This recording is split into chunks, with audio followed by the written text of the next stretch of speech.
Telugu Desam party ఆవిర్భవించి 44 సంవత్సరాలు పూర్తవుతున్నటువంటి సందర్భంగా తెలుగు రాజకీయ చరిత్రలో ఒక ప్రత్యేకమైన అధ్యాయాన్ని ఈరోజు మరోసారి గుర్తు చేసుకునే సందర్భం వచ్చింది.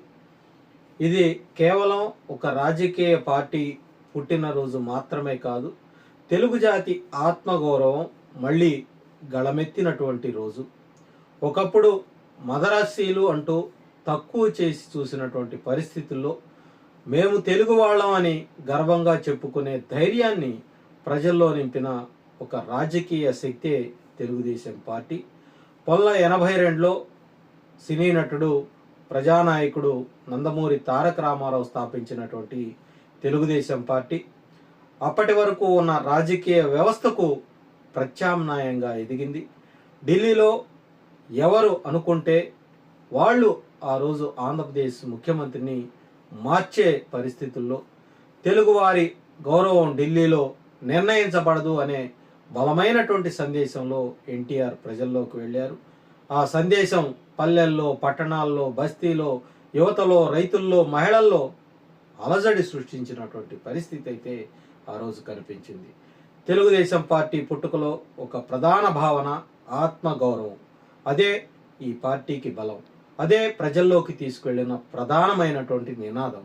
సమాజమే దేవాలయం, ప్రజలే దేవుళ్ళు అనే భావంతో ఎన్టీఆర్ ప్రజల మధ్యకి వెళ్ళిన తీరు అప్పటి రాజకీయాల్లో ఒక కొత్త సంస్కృతికి నాంది పలికింది. రాజకీయాలు కొద్దిమంది పెద్దలకే పరిమితం కాదు, సాధారణ మనిషి కూడా నాయకుడవుతాడు, ప్రజలే అసలైన యజమానులు అనే నమ్మకాన్ని తెలుగుదేశం బలంగా ప్రజల్లో నింపింది. పార్టీ ఆవిర్భావం తర్వాత ప్రజల్లోకి తీసుకెళ్లిన ముఖ్యమైన అంశాల్లో పేదల సంక్షేమం ముందుంది. జొన్నన్నం తినే పేద కుటుంబాల ఇంట్లో తెల్లన్నం మెతుకులు కనిపించాలి, గుడిసెలో ఉండేవాడికి గృహం రావాలి, బడుగు బలహీన వర్గాలకు రాజకీయ ప్రాతినిధ్యం పెరగాలి, మహిళలకు గౌరవం, హక్కులు కలగాలి. ఇవన్నీ తెలుగుదేశం తన రాజకీయ ప్రయాణంలో ముందుకు తీసుకెళ్లినటువంటి ప్రధానమైనటువంటి అంశాలు. ఈ అంశాలన్నీ కూడా ప్రజల్లో గుర్తింపు పొందాయి, బాగా ప్రాచుర్యం కూడా పొందాయి. ఈ ప్రయాణంలో అత్యంత గుర్తుండిపోయే చిహ్నం చైతన్య రథం. ఆ రథం కేవలం ఒక వాహనం కాదు, ఒక ఉద్యమానికి చిహ్నం.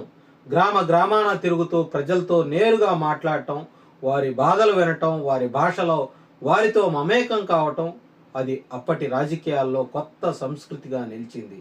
రా కదలిరా అనే పిలుపు యువతలో ఒక ఉత్సాహాన్ని నింపింది. ఆ పిలుపుతో అనేక మంది యువకులు రాజకీయాల్లోకి వచ్చి ఆ తర్వాత పెద్ద నాయకులుగా ఎదిగారు.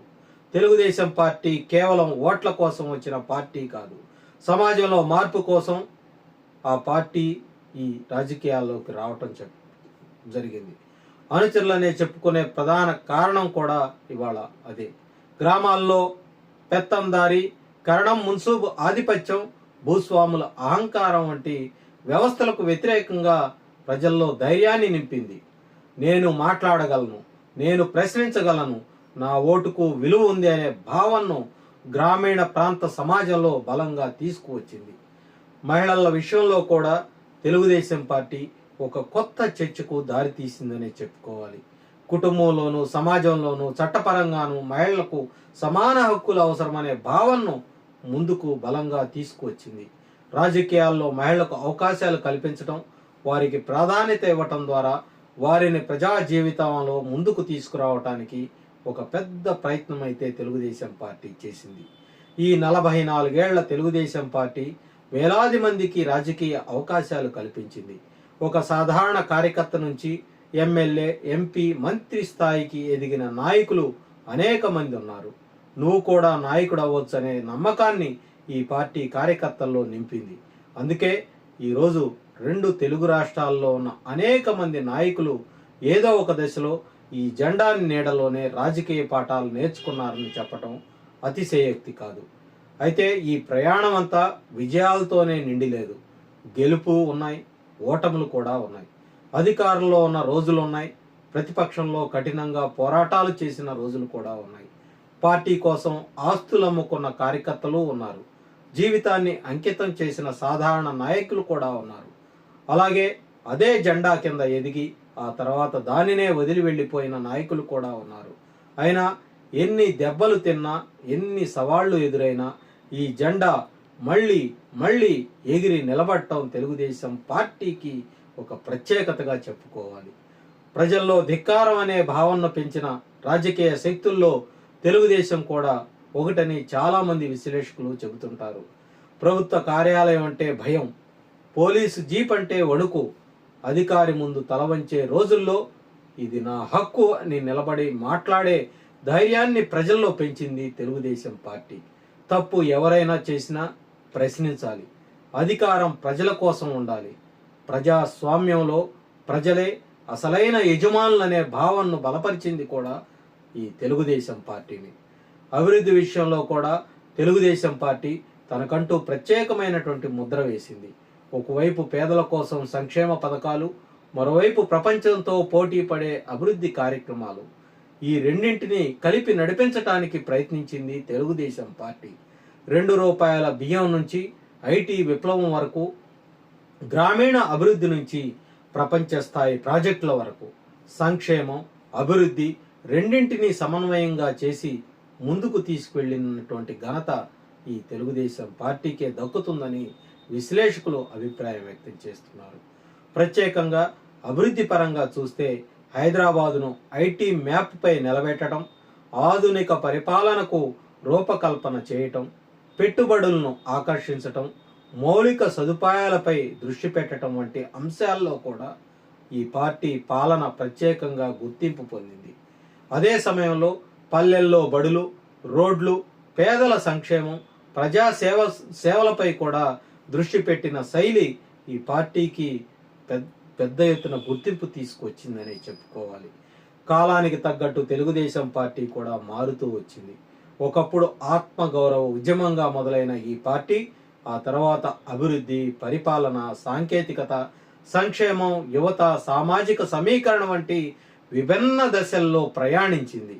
మారిన కాలానికి, మారిన రాజకీయాలకు అనుగుణంగా తన వ్యూహాలను మార్చుకుంటూ ముందుకు సాగింది తెలుగుదేశం పార్టీ. ఈ పార్టీని బలంగా నిలబెట్టింది కేవలం నాయకత్వం మాత్రమే కాదు, గ్రామస్థాయి కార్యకర్తలే అసలైన బలం. జెండా వాళ్ళు మాత్రమే ఇంటింటికి వెళ్ళి ప్రచారం చేసేవాళ్ళు. ఎన్నికల సమయంలో రాత్రింబవళ్ళు కష్టపడేవాళ్ళు. ఓటమి వచ్చినా జెండా కిందకు దించకుండా నిలబడేది కూడా ఆ కార్యకర్తలే.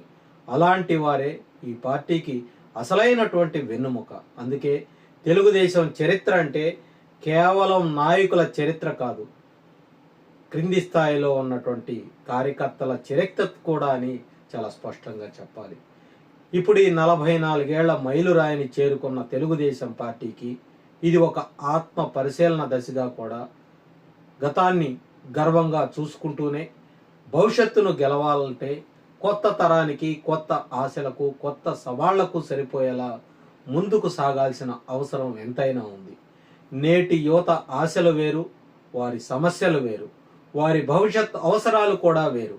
ఆ కొత్త తరానికి, ఆత్మగౌరవానికి కొత్త అర్థం చెప్పగలిగితేనే ఈ ప్రయాణం మరింత బలంగా ముందుకు సాగుతుంది. మొత్తానికి ఈ తెలుగుదేశం పార్టీ 44 ఏళ్ల చరిత్ర అనేది కేవలం ఒక రాజకీయ పార్టీ కథ కాదు, ఇది ఒక ఉద్యమం, ఒక ఆత్మగౌరవ గాథ, ఒక సామాజిక మార్పు, ఒక ప్రజా ప్రయాణం. ఈ జెండా ఎగిరిన ప్రతిసారి అది కేవలం ఆ ఒక పార్టీని మాత్రమే కాదు, తెలుగు జాతి గౌరవాన్ని కూడా గుర్తు చేసిందనే చెప్పుకోవాలి. గెలిచినా ఓడినా ఈ జెండా తెలుగు రాజకీయ చరిత్రలో ఒక ముద్రను శాశ్వతంగా వేసిందని స్పష్టంగా చెప్పుకోవచ్చు.